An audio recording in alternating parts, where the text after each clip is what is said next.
Hello and welcome to the 4th episode of the Final Fantasy Marathon at A Friend Remembers. Please watch and enjoy this video as we explain to you why you should play Final Fantasy IV. Originally released in 1991 for the Super Nintendo Entertainment System, Final Fantasy IV was only the second game to come to Western shores with an officially released Western translation, meaning that for most people in America, this was labelled as Final Fantasy II for a very long time. Unlike other series which used the Super Nintendo and that leap from 8-bit to 16-bit graphics to essentially remake and reimagine the original game with the word Super in the title, think Super Mario World, Super Castlevania, Super Final Fantasy was not to be. This was a numbered sequel that took several ideas and concepts from the first 3 games, 2 of which had been Japan only, and developed something entirely new and original within that framework. It took the concept of exploring and adventuring, finding the crystals to defeat the hidden super boss from the first game.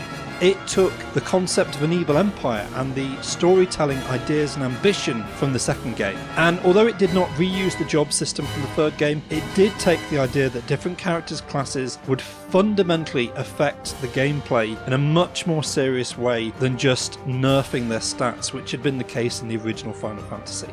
What this game introduced, which was entirely new to the series, was the concept of timing. The original trilogy was entirely turn-based. Final Fantasy IV introduced a system where every character has a cooldown timer between each movement. So if you attack, the character must then recharge before they can take an action again. The enemies similarly have cooldown timers between their attacks, so this is a game of back and forth. You take a move, they take a move, you take a move, they take a move, but the quicker you are in taking your move, the less opportunity the enemy has to make their go. And because of the increased range of abilities and the increased complexity of the battle system, the battles, particularly some of the bosses, started to be extremely punishing in terms of the difficulty. There would be specific windows where enemies would shift back and forth between multiple forms, and you could only attack when the enemy is in one particular form. Or the enemies would have only specific weaknesses in certain windows, or you'd have to attack them while they were charging up a powerful attack in order to interrupt them and prevent them from wiping your party out. These are interesting ideas that were fairly well executed, given that this is the first game ever to introduce what's known within the industry as the active time battle system.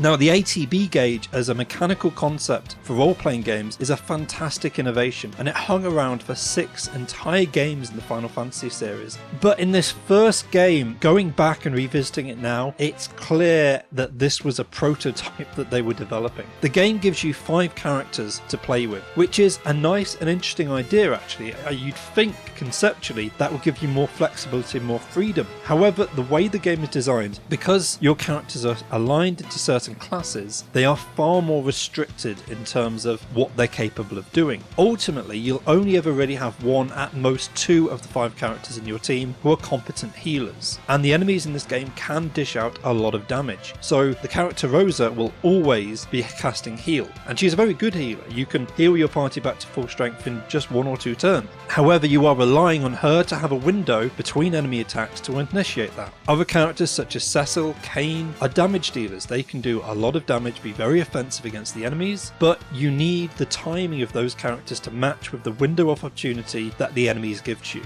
It's a really interesting and fun system. You can have a lot of enjoyment playing around with it, but having the extra characters doesn't give you much more flexibility of your controls. You are really constrained in responding to what the battles are offering to you. And I think the developers of this game recognized how tight the timing windows for some of these attacks are, because once you've mastered the timing, once you've mastered the character interactions and the classes, this is possibly the easiest game in the franchise.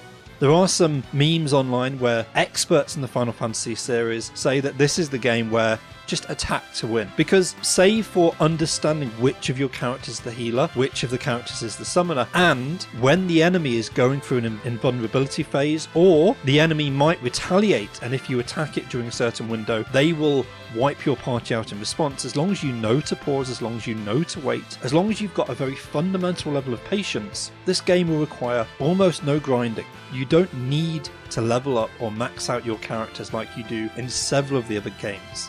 Now, I actually prefer that to a certain extent. I'm not someone who likes to spend hours and hours and hours just having the character circle a certain spot, hunting for specific enemies with specific loot drops. I like a game that has good pacing, that will move on from one event to the next event, allow you to progress the story, and give you a sense of accomplishment as the characters unlock new abilities and level up and grow more powerful. This is the soul of what a JRPG game is about, and Final Fantasy IV does it beautifully. But of the entire series, this might be the point where it's easiest of all of them to just steamroll through the game. As long as you understand the timing and have the patience that the game demands of you, that's perfectly accomplishable. Whether that's a bad thing is probably up to the player. Outside of the active time battle, the game also does several other things differently. It brings back the attempt of high concept drama storytelling that the second game in the series initiated, but it does it much more efficiently. It's got just enough real estate here to get you emotionally invested in the characters. There are cutscenes where one character will simply, whilst everyone else is sleeping in an inn, step outside and stare at the moon, reflecting upon their failures and the losses that they've had to suffer. I'm not going to pretend that this is deep, emotionally complex. If anything, it's got the vibe of a Saturday morning cartoon. There are overarching hissing villains that you have to overcome. There are bright and lustrous heroes. The main character Cecil begins the game by undergoing an act of immoral warfare, where he unwittingly takes part in an assault and murders a village full of innocent people. The rest of the game is centered around his redemption arc as he seeks to atone for what he'd done, find out why he was manipulated to taking these events, and putting a stop to the people who put him up to it. Similarly, his best friend Kane Highwind, who starts the game declaring undying friendship, then turns traitor and then apologizes when it's revealed he was hypnotized. However, he's left vulnerable and is hypnotized again, so he goes several times back and forth between being a friend and a villain, and a friend and an antagonist. If you're along for the ride, there's loads of fun in the story that's being unwoven here, but it's very far from being serious. I did appreciate the attempt to bring drama into the things. This is the first game in the series that actually has cutscenes away from the main cast, where it clips to the villain. We get to see what Golbez is planning, and we actually get a scene of the villainous mastermind declaring his intentions. As I said, each part of this game feels like a Saturday morning cartoon, like it's a new episode that begins with the villain declaring what their evil plan is, and then you cut back to the heroes and you play through the next hour and a half to go through that arc of the story, defeat the villain's plan, and then it moves on to the next episode with an entirely different story arc in a different location with a different set of characters. Kane is depicted as the anti-hero who comes in back and forth, is in some episodes and isn't in others, and when he does appear, you don't know whether he's going to be a hero or villain that week, and it's exciting to find out. It's not serious. It does not take itself very seriously at all. One minute you'll be in a land full of wizards and magi, and the next you'll be deep underground in the land of the dwarves. By the end of the game, you'll be flying to the moon, because it's revealed that this is the only game in the Final Fantasy series that's definitively set on planet Earth. Although Final Fantasy VII's endgame boss might have something to say about that. Tonally, I find this a really difficult game to judge, because if you go along for the ride, if you don't care about how ridiculous the plot is, there's loads of fun here. Cecil and Kane and Golbez and Rydia are engaging characters, and you'll be picking up other characters along the way, all of which have their own small emotional arc, all of which have something to tell you about your main characters. It's constantly changing, and as each of these characters have their own mechanics, their own way of interacting in the game, you'll have to adjust your gameplay style to suit them. This game has a bard character called Edward, who, while he's around, is notorious for being very weak and struggling to do much damage against enemies. At that point in the game, you have to play very differently compared to when you have Cecil and Kane backed up by Rydia, a constant healer in your team, which means that you can balance the offensive output against healing yourself to recoup from damage. With Edward in your team, you've got to be much more tactical.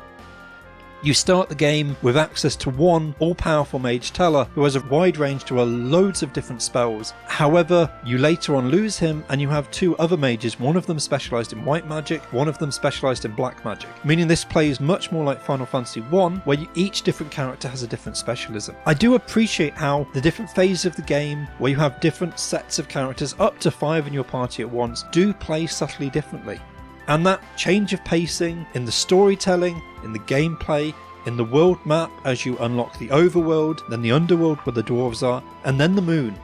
This is constantly changing, constantly throwing new things at you. Some of them will stick better than others, but I applauded the inventiveness. It was just really exciting to play through and not to ever really get stuck and told that I need to spend half an hour grinding to unlock a new spell or to level up my characters. There are just a few side quests. You can unlock the ultimate weapon or ultimate move for certain characters. You can visit the Land of the Summons and gain access to new all-powerful summon spells that weren't accessible in the first half of the game. These are optional content. It's nice to see in the franchise, but ultimately you're here for the core experience. Final Fantasy IV has a ton to offer, and even though its sequels would take all of the mechanics that this game offered and refine them, solidify them, make them much more professional and less janky. Despite the wonky translation into English, which is charming in its own way, Final Fantasy IV might be one of the most accessible games of the series, and it really is an excellent jumping on point for anyone who hasn't played any other Final Fantasy games before.